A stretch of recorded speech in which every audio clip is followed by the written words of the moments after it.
गुरुदेव जय गुरुदेव जय जय गुरुदेव।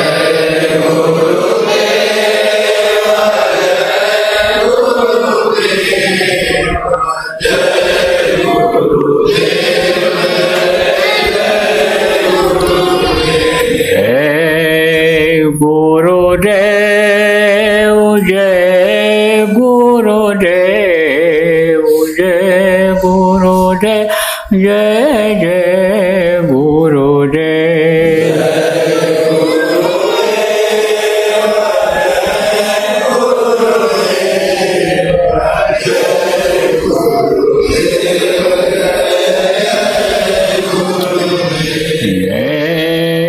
गुरुदेव जय गुरुदेव जय गुरुदेव जय जय गुरुदेव।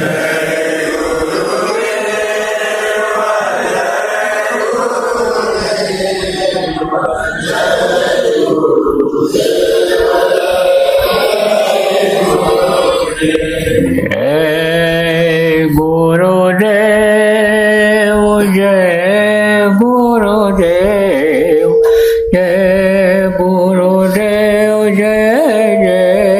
गुरुदेव।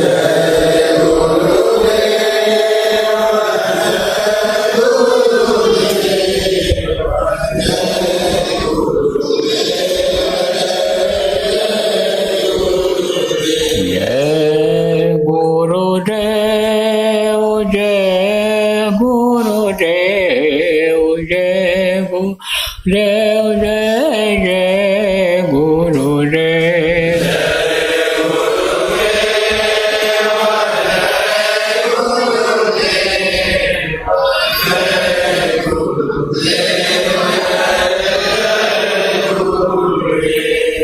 जय गुरुदेव।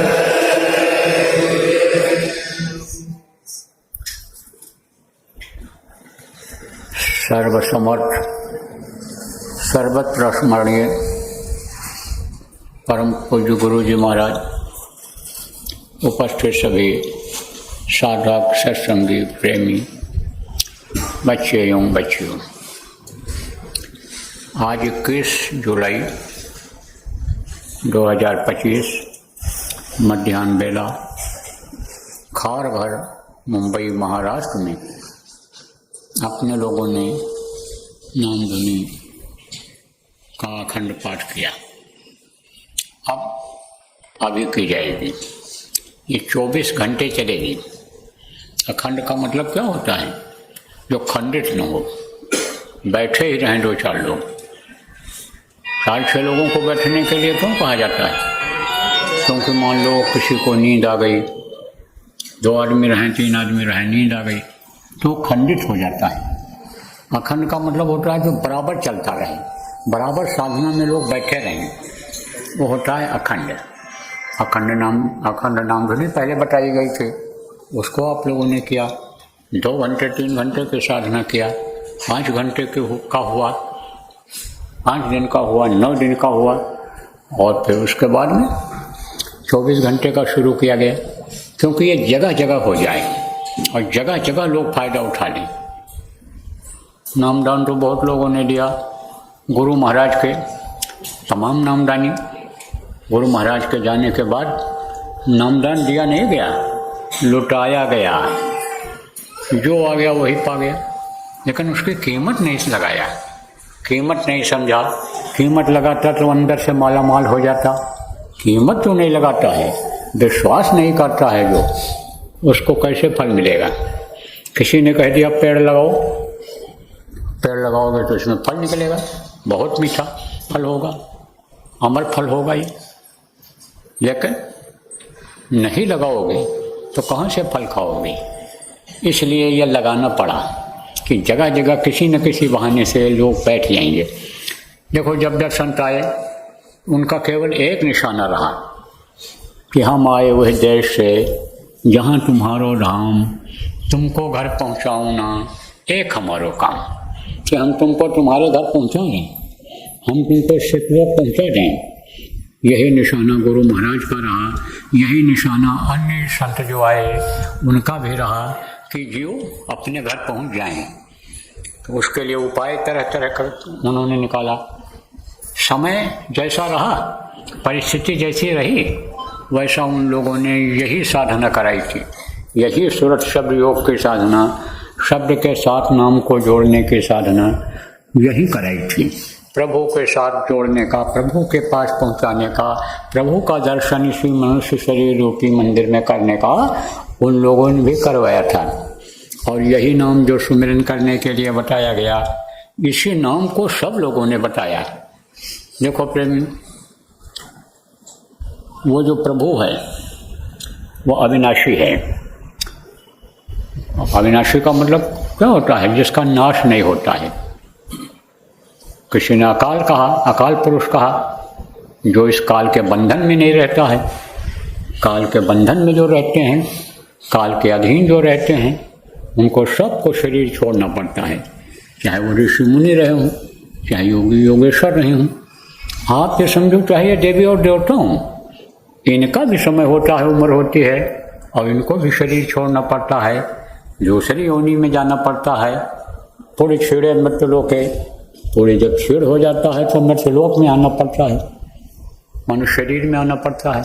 अब उस समय पर अगर सदगुरु मिल गए, संत मिल गए, उन पर विश्वास कर लिया, जो नाम वो बताते हैं उस नाम की कमाई कर लिया, तब तो पार हो जाते हैं, नहीं तो फंस जाते हैं, भोग में फंस जाते हैं, इंद्रियों के तो फंस जाते हैं, निकल नहीं पाते हैं। तो कहा तब से चूके राज मिलत है, राज से चूके नरका। जब तपस्या करते हैं तो ऊपर चले जाते हैं। कहाँ चले जाते हैं? जिनको याद करते हैं तपस्या में, जिन देवी देवताओं को याद करते हैं, वो खुश हो जाते हैं, अपने लोक में ले जाते हैं। लेकिन जब समय खत्म होता है तब कहाँ जन्म लेते हैं? राजा महाराजा के हैं, बड़े बड़े साहूकारों के यहाँ पंडित मुल्ला पुजारी कुछ का मठाधीश बना दिए जाते हैं। समझो भोग में फंस जाते हैं, महात्मा नहीं मिले, संत नहीं मिले, भोग में फंस जाते हैं, तो उनको नरक जाना पड़ता है। क्यों? क्योंकि भोग में कर्म खराब हो जाते हैं। आप ये समझो, इंद्रियों के भोग में कर्म खराब हो जाते हैं तो नरक जाना पड़ जाता है। संतों का क्या निशाना रहा है कि हम उस अविचल देश में, अनामी देश में जीव को पहुंचा दें, लेकिन और कोई रास्ता नहीं है। मनुष्य शरीर में आना पड़ता है, नाम की कमाई करनी पड़ती है। कबीर साहब कलयुग के प्रथम संत थे, तो महाशून्य से उतर करके जब नीचे आए और श्वेत शून्य में पहुंचे तो खचाखच भरी जीवात्माएं सब हाथ जोड़ करके खड़ी हो गई। उनका स्वागत किया, प्रणाम किया, दंडवत किया और उनसे कहा हमको ले चलो, आपको ले चलो आप अपने साथ। तब बोले नहीं, मैं नहीं ले जा पाऊंगा, मैं नहीं ले जाऊंगा यहाँ से। जब तुम मनुष्य शरीर में जन्म लोगे, नीचे उतरना पड़ेगा तुमको, तो तब हम तुमको शब्द से नहीं बनाएंगे, शब्द के बारे में बताएंगे और तुमको नाम देंगे, और नाम को जोड़ करके, नाम से शब्द को पकड़ा करके नाम के द्वारा, और फिर हम सत्यलोक ले जावा। जब तुम धरो नर ही, तब वहीं तुम हम करी हैं तुम्हें शब्द से नहीं। इस तरह से उन्होंने समझाया और फिर तब चले आए। नीचे समय पूरा हो गया उनका, उनको समय समय पर वो शक्ति आई, नाम बदली रही। कभी देखो कबीर के रूप में रहे, तो कभी नानक के रूप में रहे, तो कभी समझो राधा स्वामी के रूप में रहे, कभी गरीब साहब के रूप में रहे, कभी हमारे आपके बहुत से लोगों के गुरु महाराज के रूप में रहे। हमेशा ताकत वही रही, शक्ति वही रही, लेकिन नाम बदल गया। जैसे कहते हैं ना, केशव करोड़ नाम लाख नाम कृष्ण के। अब ये लाख नाम और करोड़ नाम कैसे पड़ा? ये आज की बात तो है नहीं, ये धरती आज तो बनी नहीं है, इसको तो करोड़ों वर्ष हो गए बने हुए। आसमान, ये धरती, आसमान, ये जमीन, तब से बहुत लाए, जीव बहुत आए यहाँ। आप समझो 84 चक्कर में पड़े, 84 से फिर मनुष्य शरीर मिला। आप फिर समझो तो आए, मनुष्य आए और ऋषि मुनि भी बहुत आए। तो अब उन्होंने तपस्या किया, और तपस्या किया तो जब ऊपर गए तो जिस भी लोक में पहुँचे उनके जलवा को देखा, उनके गुणों को देखा। गुण किसको कहते हैं? कहते हो ना कि ये हमारी पुत्र वधू बड़ी गुणवान है, ये सब्जी बहुत बढ़िया बनाती है, रोटी बढ़िया बनाती है, पोहा भी बनाती है, काफ़ी बना देती है, मिठाई बना देती है और बड़ी उदार है, सेवा करती। कहते हो ना लोगों को, भैया ये बड़े दयालु हैं, बड़े कृपालु हैं, ये अन्य समझो कृपा कर देते हैं कहने पर, ये बड़े दानी हैं, ये बड़े धार्मिक हैं, ये कहते हो भजनानंदी हैं, ये सत्संगी, इनके अंदर अन्य परमार्थ भरा हुआ है, सेवा भरा हुआ है। तो जैसा गुण देखा उनमें उसी तरह का नाम रख दिया, उसी तरह का नाम रख दिया। ऐसे ये जो है नाम बहुत प्रचलित हो गया। अब वो जिनसे जिसको लाभ मिला उन्हीं के शरीर को पूजने लग गए, उन्हीं की सेवा करने लग गए। और जब वो चले गए दुनिया संसार से तब उनकी मूर्ति बना दिया, उनका मठ और मंदिर बना दिया और वहीं फूल पत्ते प्रसाद चढ़ाने लग गए, फंस गए इसमें। अब आपको बता दें, ये जितने आए देहधारी, देहधारी किसको कहते हैं? देहधारी कहते हैं कि जो मनुष्य शरीर में आता है, ये कोई परमात्मा नहीं रहे हैं। परमात्मा तो मनुष्य शरीर में आता ही नहीं है, परमात्मा तो अपनी जगह छोड़ता ही नहीं है। प्रभु जिसको कहा गया वो तो अपनी जगह पर विराजमान है। ये जरूर है कि शक्तियाँ संतों में उनकी आती हैं, और ये जो अवतारिक शक्तियाँ हुई हैं, ये जो ऋषि मुनि हुए हैं, इनमें जिन्होंने भेजा है उनकी शक्ति रही है। तो इनको किसने भेजा है? जैसे राम भगवान थे, जैसे हज़रत मोहम्मद साहब थे, जैसे ईसा मसीह थे, जैसे आप समझो और लोग इस तरह के आए हैं, परशुराम रहे, इस तरह के जो और लोग आए हैं वो किसके भेजे हुए थे? वो भेजे हुए थे आपके काल भगवान ईश्वर जिनको कहा गया है, उनके भेजे हुए थे। उनकी शक्ति उसमें रही और उन शक्तियों ने काम किया, परिवर्तन किया। अब आप ये कहोगे कि भाई काल तो जीवों को फंसाना चाहता है, और फिर ये क्यों भेजे गए? धर्म की स्थापना करने के लिए क्यों भेजे गए राम? रावण का विनाश करने के लिए क्यों भेजे गए? इसलिए कि कहीं ऐसा न हो कि पूरा अधर्म का राज हो जाए और अधर्मी ही अन्य राजा बन जाएं और इनके सब जीवों के कर्म खराब हो जाएं, तो ये सब नरक चले जाएं, तो मृत्युलोक में कोई रह ही न जाए। इसलिए उसने जो ये व्यवस्था सब बनाई है, इसी सिस्टम से बनाई है। तो प्रेमी मोटी बात आती है, समझो कि अगर भजन नहीं किया हाथों के लिए 84 में जाना पड़ेगा, चक्कर काटना पड़ेगा, नरकों में कर्मों की सजा मिल जाएगी, पाप की सजा मिल जाएगी। इसलिए अपने पाप को क्षमा करने के लिए, अपने कर्मों को काटने के लिए ये साधना करना और कराना ये अनि बहुत ज़रूरी है। जितने भी नामदानी हो सबको साधना करना है, सबको बैठना है। और ये जो शिविरें लगाई जाती हैं कि जैसे से सबको लाभ मिल जाए, एक बंधन जो बांध दिया जाता है कि सब बंधन में सब लोग रहो, तो उससे आगे फिर नहीं जाता है। जानवर होते हैं तो जानवरों के गले में रस्सी बांध देते हैं, लंबी रस्सी छोड़ देते हैं, कहाँ? जहाँ घास लगी रहती है खाते हैं, लेकिन उससे आगे नहीं जा सकते, बंधन में हैं। ऐसे जब ये बंधन में जीव बांध दिया जाता है कि साधना शिविर में जाना है, मन को अपने बंधन में बांध देता है, कि संकल्प के बंधन में मन को बांध देता है कि हमको साप्ताहिक सत्संग में जाना ही जाना है, हमको सेवा में जाना ही जाना है, हमको सेवा करना ही करना है, तब उसमें लग जाता है। तो इसीलिए कहा जाता है कि अच्छे काम के लिए संकल्प बनाओ, संकल्प बनाना चाहिए अच्छे काम के लिए।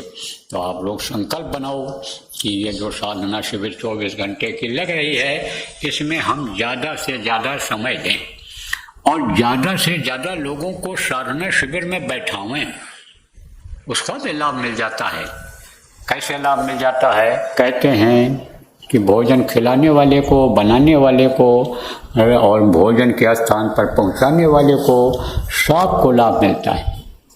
जैसे कोई अपराध इस समय करता है, किसी को गोली मार दिया, अब गोली जिसने दिया, बंदूक जिसने दिया, योजना जिसने बनाई, जिसने मारा, सबको सजा मिलती है। ऐसे पूरे कर्म मिलता है लोगों का। अगर पूरे कर्म में लगाओगे आप, तो आप ये समझो आपको भी उसका लाभ मिलेगा। इसलिए अभी तो आप सब लोग बैठो, सुमिरन करो और थोड़ी देर ध्यान भजन जिसके पास जितना समय है आप करो।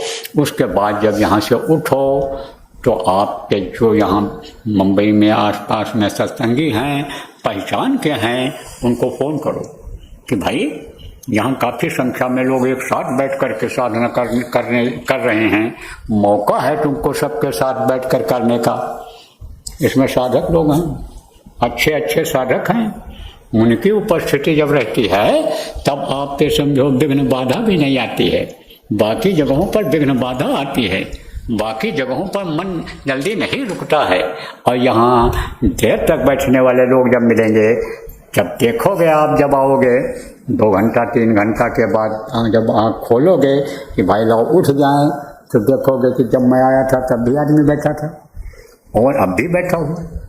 फिर 1 घंटा बैठोगे, फिर देखोगे अब बैठा है, तो आखिर कोई मिलता है तभी तो बैठेगा। 53 घंटा 56 घंटा तक लगातार बैठने वाले लोग रहे हैं उज्जैन में जब लगे थे सामने से। कुछ नहीं, पता ही नहीं है कि हमारा शरीर कहाँ है। वो तो ऊपरी लोगों में आनंद ले रहे हैं, मस्ती ले रहे हैं। तो अब आप ये समझो कि कहावत है कि देखा देखी पुण्य और देखा देखी पाप। सांस का असर होता है, जैसे संगत कीजिए वैसे ही वो दिन। आप ये समझो स्वाति की जो बूंद होती है, अभी ये स्वाति नक्षत्र आएगा इसी बरसात में, उस समय पर बरसात कम हो जाती है, लेकिन वो जो बरसात की बूंदें होती हैं उसकी बड़ी कीमत रहती है। लेकिन जहाँ वो पड़ती है वहाँ अपना करिश्मा दिखाती है। जैसे देखो कि आग में अगर बूंद पड़ गई तो खत्म हो गई, और बूंद अगर पानी में पड़ गई तो पानी इकट्ठा होता जाएगा, पीने का काम आएगा, नहाने धोने का काम आएगा। तो आप ये समझो बूंद वही है, लेकिन वो अलग अलग असर दिखाती है। देखो लोहा एक होता है, चाहो से यानी जैसे कोई औजार है, चाकू ही है, चाकू से आप सब्जी काट लो, और चाकू से आप समझो कि जानवरों का मांस काटो, चाकू से यानी उसकी हत्या काटो, और चाकू दिखा के कोई भी दिखा रहा है चाकू कि मार डालेंगे तो उसको दिखा दो हमारे पास भी है, तो रक्षा भी कर सकते हो। तो चीज़ वही है, लेकिन अलग अलग उसके स्थान है, अलग अलग महत्व है, अलग अलग गुण हैं। तो स्वाति की बूंद अगर केला के पंखुड़ियों में पड़ जाए तो कपूर बन जाता है, और अगर वो सीप के मुंह में पड़ जाए तो मोती बन जाता है, और अगर सांप के मुंह में पड़ जाए तो वही जहर बन जाता है, वो सांप और विषैला हो जाता है। तो साथ का असर हुआ ना, बूंद वही है लेकिन साथ के असर से ऐसा हो गया। इसीलिए कहा गया, गुरु से प्रार्थना की गई कि साध संग मोहि देव नित्य परम गुरु दाता। एक दिन नहीं, रोज साधक का संग दो। साधक का संग करने से फायदा ही होता है, नुकसान नहीं होता है। अब साधना करने वाले की दोस्ती हो जाती है, प्रचार साथ में जो करते हैं उनकी दोस्ती हो जाती है, योजना बनाते हैं जो प्रचार प्रसार का, सतयुग आगमन का जो प्रचार करते हैं, धर्म कर्म का जो प्रचार आप लोग करते हो, तो दोस्ती और प्रेम हो जाता है कि नहीं हो जाता है? क्योंकि साथ का असर होता है, विचार एक हो जाते हैं, भावना एक हो जाती है। इसलिए मौका है, सबको बोलो, चाहे बच्चियाँ हों और चाहे पुरुष हों, आप सबको कहो कि भाई साधना शिविर लगी है, और समझो कि वहाँ पर आप चलो बैठो, तो बैठाओ यहाँ पर। तो रास्ता बताने वाले को पूरे होता है कहते हैं। देखो जीवन बीमा करते हैं, अब जिसका किया उसको तो फायदा ही हुआ, एजेंट को बराबर कमीशन मिलता रहता है। ऐसे ही समझ लो, कुछ ना कुछ तो मिल जाएगा आपको, मिलता है। अनुभव वाली बात बता रहा हूँ, हम ऐसे कोरी कल्पना या गप नहीं बताते हैं आपको। अब यह है कि करके देखो। हम कहते हैं आग में गर्मी है, और आग के करीब नहीं जाओगे, क्या पता चलेगा? बर्फ के ऊपर हाथ रखोगे तभी तो ठंडी का पता चलेगा। इसलिए करो और करो, यही सोचो, आप यही दया मांगो गुरु महाराज से कि आप हमको ऐसी शक्ति दीजिए, भक्ति दीजिए, गुरुमुखता दीजिए हमारे मुंह में कि हम अगर किसी से कहें तो उसके ऊपर असर पड़ जाए और वो साधना करने लग जाए, साधना शिविर में शरीक हो जाए, ये मांग करके दया अंतर में गुरु से, और फिर उससे कहो, यही गुरु से दया मांगो कि हम जो 400-500 लोगों को साधना में लगा रहे हैं, ये दया मांगो। तो गुरु की दया तो बरस रही है प्रेमियों पर। गुरु हो जाते हैं, गुरुमुखता खत्म हो जाती है, मनमुखता आ जाती है, इसलिए गुरु दूर हो जाते हैं। गुरु तो हमेशा अंग संग है, गुरु की दया भी काम कर रही है, लेकिन हमारी ही गलती है कि हम उस दया को ले नहीं पा रहे हैं। तो बराबर कोशिश करो। और इसके अलावा भी अभी परसों साधना शिविर आपके कांडीवली में लगेगी, उधर आपके उधर दहानू में भी लगेगी, और भी जगहों पर पता चला है लोग चाहते हैं कि वहाँ भी कार्यक्रम हो जाए और वहाँ भी लग जाए, वहाँ भी लग जाएगी।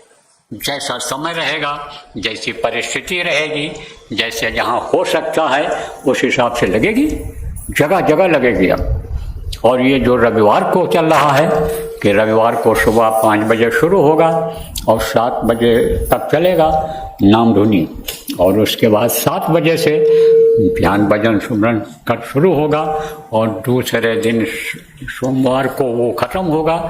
ये तो चलेगा अभी तो एक और है, अभी तो आप समझो पिंडी साधना खत्म हुई, अंडी साधना खत्म हुई और ब्रह्मांडी तो अभी बाकी है, तो वो ब्रह्मांडी भी होगी, उसके बाद फिर क्या होगा ये तो आपको खबर लग जाएगी। और लगा भी दोगे अगर अगले उसको रहोगे आप लोग यहाँ, तो कोई उससे नुकसान है ही नहीं। बराबर साधना शिविर अगर लगाते रहो, अपने अपने घरों में साधना शिविर लगाओ, चाहे 3 घंटे 4 घंटे 5 घंटे का लगाओ, घर के लोगों को ही बैठाओ, अखंड वो भी चलता रहे, तो उससे बहुत फायदा होगा। देखो कुछ चीज़ें ऐसी होती हैं कि जो दूसरे के लिए कर दी जाती हैं उसको फायदा हो जाता है, और कुछ चीज़ें ऐसी होती हैं कि जैसे भोजन खाते हैं तो अपने ही पेट में जाता है। देखो भोजन कोई बनाता है तो दूसरों को खिलाता है, बहुत लोग खाते हैं, लेकिन जब तक वो नहीं खाएगा तब तक उसके पेट में नहीं जाएगा। इसलिए अब दया दुआ का समय खत्म हो गया। अब तो समझो हाथ जोड़ते थे, दया दे दो, बच्चों को दया दे दो, ये पढ़ के पास हो जाए, नौकरी लग जाए, प्रमोशन हो जाए, दुख दूर हो जाए, समस्याएं खत्म हो जाए, टेंशन लड़ाई झगड़ा खत्म हो जाए।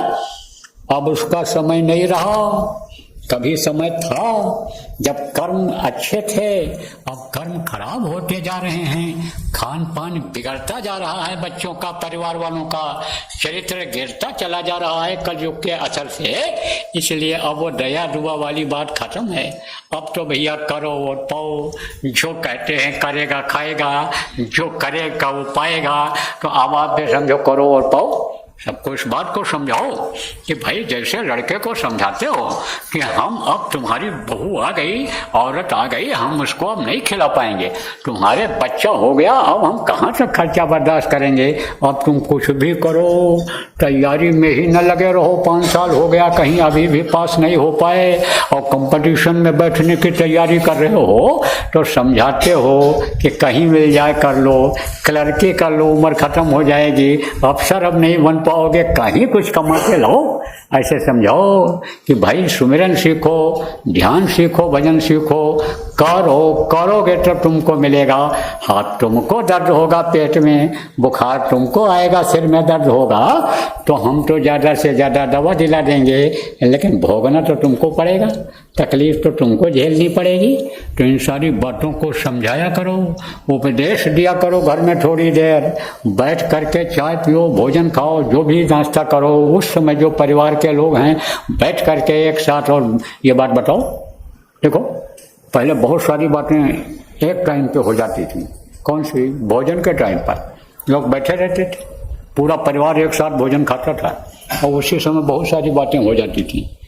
अब वो इसलिए कि भोजन करने के लिए तो आना ही आना है सबको, तो लोग इंतजार करते रहते थे कि पोता आ जाए, तब बेटा आ जाए, तब दादाजी को पहले बुला के लाओ, बाबा जी को बुला के लाओ, तब साथ में खाएंगे।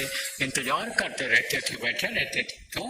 कि एक पंथ दो काज, धन वेतन में हरि मिलाए एक पंथ दो कार, यानी भोजन के समय में ही सारी बातें हो जाएंगी। बहुत सारी बातें उपदेश मिल जाता था बच्चों को, और बच्चों के संस्कार बन जाते थे।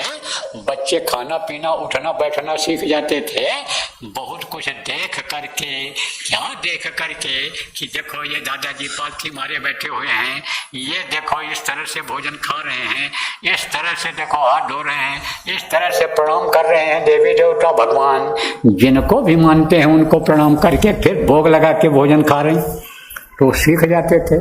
तब खड़े खड़े खाना, खड़े खड़े टट्टी पेशाब नहीं करते थे। लेकिन अब वो जो आप नहीं करते हो वो सारा काम करने लग गए। कारण यही है कि आपने ध्यान नहीं दिया, कारण यही है कि आप उनकी तरक्की के बारे में सोचने लग गए और वो अपनी तरक्की के लिए ऐसे लोगों का साथ कर लिया या ऐसे लोग उनको अपनी तरफ खींच लिए कि वो सब बिगाड़ ही दिए, उनको बिगाड़ दिए। और लोग में लालच में कि हमारा लड़का बड़े आदमियों का साथी है, हमारा लड़का ये काम करता है, रुपया कमा करके लेकर आया, ये नहीं पूछा कहाँ से कमाए, तुम्हारे पास तो यकीन नहीं था और तुम ये जो है 50,000 रुपया कहाँ से लाए पूछा, अरे लेके आया। अब वो तो फंस गया, जिसने दे दिया वो कुछ भी करा हुआ उससे। जब पकड़ा गया तो जेल गया तब पता चला कि ये तो अपराधी का साथ का लिया था और अपराध में फंस गया था, अब इसको जेल जाना पड़ रहा है। अब चाहे जमीन बेचो, गाल बैल बेचो, और चाहे घर बेचो, उसको छुड़ाओ, मोह तो है ही लड़के से। तो ये सब जो है समस्याएं उनमें जो लोग घेरते चले जा रहे हैं, वो हाथ जोड़ने से दया दुआ मांगने से सुलझेगा नहीं, सुलझेगा तो इसी से। एक कहते हैं कि 100 मर्जों की एक दवाई, और सुमिरन ध्यान भजन करो मेरे भाई, इसको अगर करा दोगे तो इसी से सब बात बन जाएगी। तो देखो समय निकला जा रहा है आपका। अब अभी हम जब आप समझो कि कहेंगे आपसे कि अब आप लोग कपड़ा ऊपर से डाल लो, कपड़ा डालना जरूरी होता है, समझ लो पहले कोई बात। एकांत बनाना जरूरी होता है, बहुत बार आपको बताया एकांत के बारे में। तो एकांत बना दो, बन जाए जब, तब करो सुमिरन। 8 माला का सुमिरन जो बताया गया उसको पूरा करो। सुमिरन के पहले संपुट लगाया जाता है, गुरु महाराज ने कई बार बताया संपुट लगा लोगे तो ये मददगार हो जाएंगे। तो संत मत में सबसे पहले गुरु का स्थान होता है और गुरु को ही प्रणाम किया जाता है। तो गुरु को प्रणाम किया जाएगा, गुरु का नाम लिया जाएगा, जो उनके मतलब है कि जो उन्होंने बताया खुद कि हमारा नाम है, तो उसको नाम लेकर के उनको प्रणाम किया जाएगा। उसके बाद में फिर धनियों का नाम लिया जाएगा, उनको अंतर में प्रणाम किया जाएगा। सिर नहीं झुकाया जाएगा, पर अंतर में प्रणाम कर लिया, स्वीकार हो जाएगा। उनको नाम जब लोगे तो वो तो इंतजार कर रहे हैं हमको कोई याद करे और हमसे कोई दया दुआ मांगे, वो तो इंतजार कर रहे हैं। ऐसा होता नहीं है, लेकिन जा पर कृपा संत की होई, जा पर कृपा गुरु की होई, ता पर कृपा करें सब कोई। तो आपके ऊपर गुरु की कृपा है, क्योंकि ये गुरु वाणी है। गुरु महाराज कहा करके गए थे कि संपुट लगा लिया करो, सुमिरन कर लिया करो। आप ये समझो कि महात्मा थे, संत थे, तो उनसे पूछा उनके शिष्य ने कि काल का सुमिरन क्यों किया जाए, जब वो काल है, काल के सुमिरन के लिए आप क्यों कहते हो? बोले भाई देह तो उसी का है, देश उसी का है, सारी चीज़ें तुम्हारे लिए तो उसी ने बनाई हैं, तो उसको याद कर लोगे तो क्या बिगड़ेगा तुम्हारा। अरे वो तो मददगार भी हो जाता है। काल तो दयाल का भी काम करता है, काल दोनों काम करता है, और काल के जो ये देवी देवता हैं वो भी दोनों काम करते हैं, खुश हो जाते हैं तब। जैसे शंकर जी को अवघड़दानी कहा गया, शंकर जी क्या करते हैं? संहार का काम करते हैं, खाली कराते हैं इस शरीर को कोई न कोई बहाने। मृत्युलोक में यानी उनकी पूरी चलती है, उनसे उनका लोक सबसे नीचे पड़ता है इस पिंडलोक के ऊपर, तीनों देवों में सबसे ऊपर पड़ता है, सबसे नीचे पड़ता है। तो वो काल भी है, लेकिन आप समझो दयाल भी है। उन्हीं को लोगों ने अवघड़दानी कहा है, अवघड़दानी। अब वो दे क्या देंगे आपको? खुश हो जाएंगे, ज़्यादा से ज़्यादा अपने लोक में ले जाएंगे, सैर करा देंगे, वहाँ स्थान दे देंगे और वहीं फंसे रहोगे, आगे नहीं बढ़ पाओगे। तो इसी तरह से जो उनके पिता हैं शिव जी के, शंकर जी के जो पिता हैं, इनको ईश्वर काल भगवान कहा गया, वो भी यानी दया करते हैं। देखो वहाँ से भेजा था उन्होंने अपने अंश को, राम भगवान के रूप में आए इस धरती पर। उन्होंने भी कहा था काल रूप तिन कर्म भ्राता, शुभ और अशुभ कर्म फलदाता। अशुभ करेगा तो हम उसको सजा देंगे, और शुभ करेगा तो उसका फल उसको देंगे। तो अब सुमिरन उनका भी कर लिया जाएगा, कर लिया जाता, सब लोगों ने किया, महात्माओं ने। तो समझो कि उनको भी प्रणाम करना है। और देखो गोस्वामी जी महाराज ने दोस्तों को भी प्रणाम किया और सबको प्रणाम किया। दोस्त को प्रणाम कर लो, खुश हो जाता है। वो मारने के लिए आ रहा है, उसका पैर छू लो तो उसका पैर आई ढीला हो जाएगा, और उससे अकलबाजी करोगे तो मार के गिरा देगा। तो समझ लो आप कि खुश रखना जरूरी होता है। और वो कैसे खुश होते हैं कि जब ये तरीका गुरु महाराज ने जो बता दिया है, इसी से खुश होते हैं। तो उनको प्रणाम कर लिया, फिर दूसरे धनी को नाम लिया, प्रणाम किया, तीसरे को। तो इस तरह से प्रणाम कर लो, गुरु को प्रणाम करके फिर बैठ जाओ सुमिरन करने के लिए। सुमिरन पूरा हो जाए उसी समय ध्यान में बैठ जाओ, भजन कर लो। जब मान लो खाली घर पर सुमिरन ही करना है, टाइम नहीं है आपके पास, ध्यान भजन बाद में करना रहेगा, तो सुमिरन पूरा होने के बाद फिर संपुट लगा लो, फिर प्रणाम कर लो, गुरु को प्रणाम करके उठ जाओ। फिर जब ध्यान लगाना हो संपुट लगा लो, भजन करना हो तो संपुट लगा लो। तो यहाँ तो आप थोड़ी थोड़ी देर कर लेना, सुमिरन करना, थोड़ी देर ध्यान भी लगा लेना, भजन भी कर लेना। जिसके पास जितना समय है वो काम आप कर लेना। बराबर कोशिश करो कि ज़्यादा से ज़्यादा समय हम दे दें इसमें। जरूरी काम है तो चले जाओ घर, लेकिन यह भी योजना आप लोग बना लो।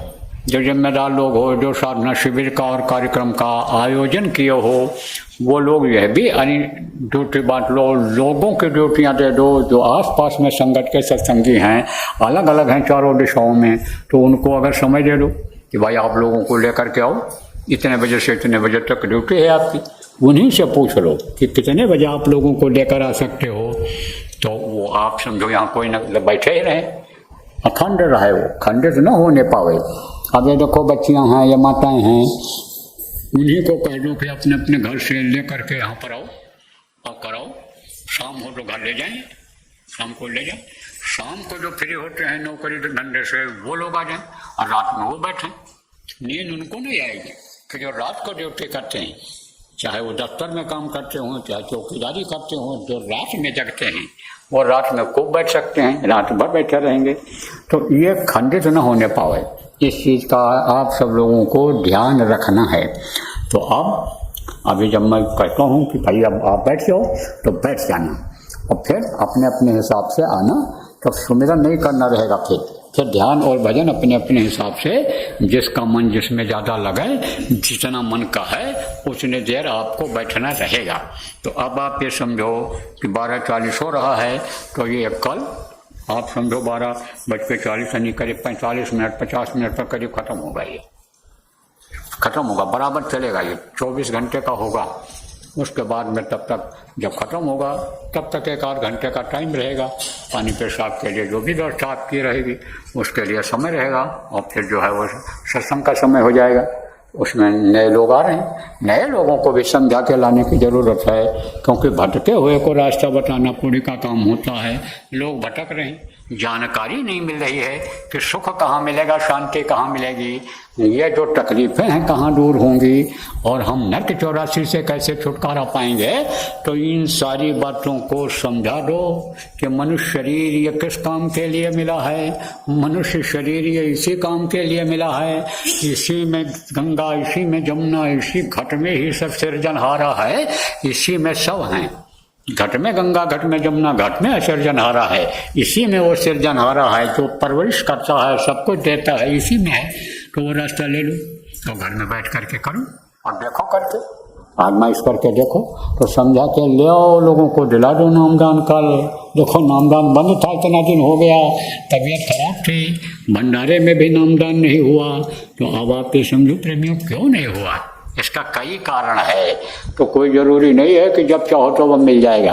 तो मौका है, अवसर है आपके लिए, आपके परिवार वालों के लिए, आपके पड़ोसियों के लिए, आपके जिला प्रांत के लोगों के लिए इस वक्त पर मौका है, अवसर है। तो अवसर का लाभ लेना चाहिए, चूकना नहीं चाहिए। दुकान लगती है, सेल लगता है, सामान सस्ता मिलता है तो सबको बताते हो ना, ले आओ ले आओ, नहीं 3 दिन के बाद वो खत्म हो जाएगी, दुकान उठ जाएगी। ऐसे ही बता दो कि धोबिया वो मर जाएगा, चादर लीजिए धोए, चादर लीजिए धोए, भाई वो बहुत पुरानी, और चल सतगुरु के घाट बहे जहाँ निर्मल पानी। तो बोलो जय गुरुदेव। अब डालो कपड़ा ऊपर से, कपड़ा डालो और माला निकालो, सुमिरन करो 8 माला का। उसके बाद ध्यान भजन करके अपने अपने हिसाब से चले जाना।